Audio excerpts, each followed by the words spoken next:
Working business جس میں تھوڑی سی سرمایہ کاری کرتے ہیں اور ساتھ مزید لوگ شامل کرنے پہ پیسے ملتے ہیں. اس طرح جنرل میں بات نہیں کروں گا. دو بنیادی چیزیں ہیں جن کا آپ نے خیال رکھنا ہے. ایک تو یہ ہے کہ اس کاروبار میں سود یا جوئے والا کوئی معاملہ نہیں ہونا چاہیے, اور دوسرا جو اس سے بھی زیادہ امپورٹنٹ ہے کہ وہ غرر اور دھوکے پہ مبنی نہ ہو, یعنی فزیکلی وہ چیز ایگزسٹ کرتی ہو.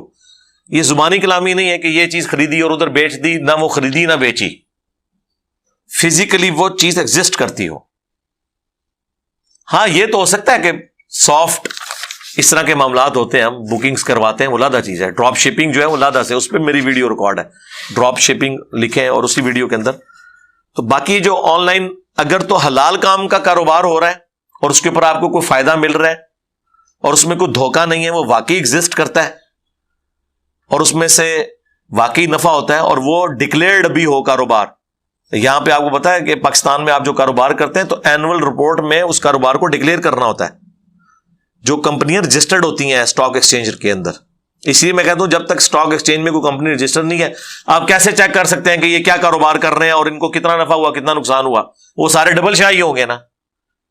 یہ مداربے والے آپ مولوی کام ڈال گئے نا آپ کو, وہ دیوبندی رائے ونڈ والے, وہ رائے ونڈ والوں کا بھی بیچاروں کا قصور نہیں, انہوں نے بھی لانے برات کیا تھا لیکن کام تو ڈل گیا. میرے آفس میں کلیگ تھے تبلیغی جماعت کے, ان دنوں ایپیکس پہ تھا وہ ڈبل شاہ والا وہ معاملہ جو ہے نا, وہ جو مداربہ والا جو تھا. تو پنڈی اسلام آباد میں وہ میرے پاس آیا, کہتا ہے میری بہن جو ہے نا وہ بیوہ ہو گئی ہے تو کوئی کاروبار کرنا چاہتا ہوں. تو میں نے سوچا کہ میں نا یہ ان کو دیتا ہوں, وہ کاروبار کرتے ہیں, ان کے بڑے سٹورز ہیں, یہ ہے وہ ہے, تو وہ اتنا پروفٹ وعدہ کر رہے ہیں. میں نے کہا تم ان کا دفتر پہلے وزٹ کر کے سارے چیزیں دیکھ کے مجھے بتاؤ. دفتر وزٹ کر کے آیا, میں نے کہا یہ مجھے بتاؤ وہ گورنمنٹ کے پاس رجسٹرڈ ہے کہیں پہ؟ کہتے ہیں رجسٹر کوئی نہیں ہے, ہوتے بوریے چڑھا نا نوٹ رکھ رہے ہیں اپنے, دیکھو نوٹ بوریوں میں سنبھالے جاتے ہیں, وہ تائیں سنبھال رہے ہیں تو آڈے نے, انہوں نے کہڑے واپس کرنے نے, اپنی چیز کو اس طرح رکھتا ہے.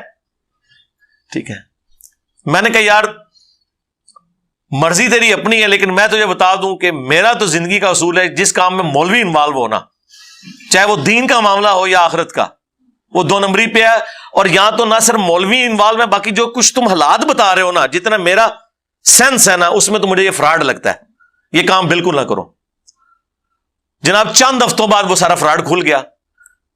تو وہ بندہ جب کبھی بھی دفتر آتا تھا نا تو وہ آگے مجھے کہتا تھا جی علی بھائی آپ نے مجھے تباہ ہونے سے بچا لیا, میری بہن نے نہیں سی منو معاف کرنا.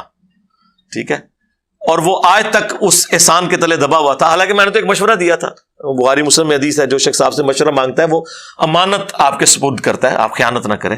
یعنی جو چیز میں خود پسند نہیں کرتا, یہاں پہ لوگ رشتے کرانے کا بڑا شوق ہوتا ہے, جی اس کا اس سے رشتہ کرا دو. ان سے پوچھیں کہ اگر یہی ہے تو تم اپنی بچی کا رشتہ دے دو نا. وہ کہا نہیں ہے قابل ہے, تو لوگوں کی بچیاں جھونک رہے اس میں. آپ اپنے آپ کو اس جگہ رکھیں جو بخاری مسلم میں حدیث ہے کہ تم میں سے کوئی شخص مؤمن نہیں ہو سکتا جب تک کہ کسی دوسرے کے لیے وہی چیز پسند نہ کرے جو اپنے لیے پسند کرتا ہے. ہاں یہ شرط ہے. یہ کون سا دنیا کے میں کاروبار ہے؟ عثمان بھائی نو پہلے میں کراواں نا تاکہ انہوں نے دار ارکم سے وقف کر لواں. عثمان بھائی 1 لاکھ لا کے روزانہ دا 5000 قبول. ایسا چل رہا ہے آج کل. اچھا تو کیا عثمان بھائی کال تو تسی اتنے دار ارکم ہی جو ٹھیک ہے, تے لاکھ روپے انہوں دیو, 2500 تہاڈا 2500 میرا. خدا دا نا جے اللہ دے بندیو, اس طرح پاسبل ہی نہیں ہے. ہاں اب آ جائیں, 5000 نہیں ہوگا, 500 بھی مشکل سے ہوگا. یہ تو بینک نہیں اتنا پروفٹ دے سک رہے. آپ کاروبار جہاں انویسٹ کر رہے ہیں نا وہاں پہ فزیکلی وہ کاروبار ہوتا ہو تو اس کا پروفٹ آپ لیں ڈیویڈنڈ کے طور پہ, کوئی اعتراض نہیں, بشرطے کہ وہ حلال چیز کا کاروبار ہو اور دھوکہ اس میں نہ ہو. یعنی آپ شیئرز خرید لیتے ہیں پیٹرولیم کے, سونا خرید لیتے ہیں, اس کی قیمت چڑھ جاتی ہے تو حلال ہے, کون اسے حرام کہتا ہے؟ تھیوریٹیکلی نہیں, پریکٹیکلی وہ ہو رہا ہو, وہ کمپنیاں رجسٹرڈ ہوں, کاروبار کرتی ہوں. مجھے سے لے کہ آج کل کافی کاروبار ہیں بٹ کوائن میں اور اس میں انویسٹ کرتے ہیں, اس کا ریٹ اوپر. ہاں تو ٹھیک ہے نا, تو یہ حرام نہیں. کیوں حرام ہوگا؟ سونا جو گھر بیٹھے بیٹھے چڑھ گیا وہ حرام ہو گیا؟ مجھے بتائیں. میری شادی کے وقت 15 یا 20 ہزار پہ تولہ تھا, آج وہ 1.5 لاکھ تولہ ہو گیا, تو حرام ہو گیا بیٹھے بیٹھے. جی بغیر محنت کے کمائی حرام ہے, تو صحابہ کرام پھر کیا حرام کھاتے رہے؟ انہوں نے تو زمینیں کرائے پہ دی ہوئی تھی، یہودی محنت کرتے تھے، وہ گھر بیٹھ کے کھاتے تھے.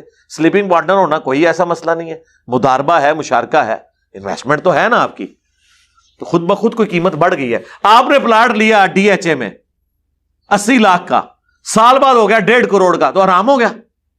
ایک ہی سائنس ہے. یہ ڈیلی بیسس پہ جو کمائی آ رہی ہے سود کے زمرے میں نہیں آ رہی. کمائی تو کاروبار سے آ رہی ہوگی نا، نہیں فکس ہوگی تو پھر حرام ہوگی. چالی بھائی ایک اور کوشچن یہ ہے کہ اگر کوئی بندہ کسی کی ہیلپ کرتا ہے، جیسے سپوز میں اپنی اگزامپل لیتا ہوں، کوئی بندہ میری ہیلپ کرتا ہے، وہ مجھے پیسے دیتا ہے کہ میں کسی جو ضرورت مند ہے ان کو دوں، لیکن بعد میں جب میں یہ ریسرچ کرتا ہوں تو مجھے پتا چلتا ہے کہ یہ ضرورت مند لوگ نہیں ہیں، تو میں اسی پیسے کو جو اس نے دیا ہے اس کو میں کاروبار میں کسی میں انویسٹ کرتا ہوں، تو اس سے جو مجھے پروفٹ ہوتا ہے تو میں اور ضرورت مند بندوں کی مدد کرتا ہوں. تو اس سے پوچھ لینا جس کا پیسہ وہ ڈیسائیڈ کرے. اگر اس سے پوچھا نہ ہو تو حرام ہے؟ نہیں آرام تو نہیں ہے، لیکن جائز بھی نہیں ہے یہ. نہیں، اگر وہ میں پیسہ انویسٹ کر کے مزید میرے بھائی اس سے پوچھیں نا یار، مجھ سے کیوں پوچھ رہے ہیں آپ؟ اسی سے پوچھیں جا کے. وہ پوچھنا اس لیے ضروری ہے، ہو سکتا ہے وہ ایگری نہ کرے، زیادہ چانس ہے کہ وہ ایگری کر جائے گا، کیونکہ اصل مقصد تو میرا یہی تھا. تو ایک بار اس سے آفیشیلی پوچھ لینا، پوچھے بغیر آپ ڈیسائیڈ نہیں کر سکتے. ہاں یہ ذہن میں رکھیے گا، کیونکہ اس کا مالک وہ ہے، اس نے آپ کو تملیک جو کی تھی وہ وقتی طور پہ گیون سرکمسٹانسز میں کی تھی. ایون اگر کوئی آپ کو کہتا ہے نا یہ لو پیسے، اس کا ایک بکرا خرید کے اللہ کی راہ میں خیرات کرو، اور آپ بکرا خریدنے کی بجائے بکرے کا گوشت خریدتے ہیں، تب بھی آپ خائن ہیں، آپ نے اپنا عہد پورا نہیں کیا. ان العہد کان مسئولا، عہد کے بارے میں تم سے پوچھا جائے گا. نہیں تو اگر کوئی بندہ یہ سب کچھ کرنے کے بعد اینڈ میں اسے کچھ سالوں بعد جیسا وہ ایک تو بتا دے، اگر وہ نہیں مان رہا تو پاؤں پڑ جائے، اسے معافی کروا لے دنیا میں، یہ کر لے.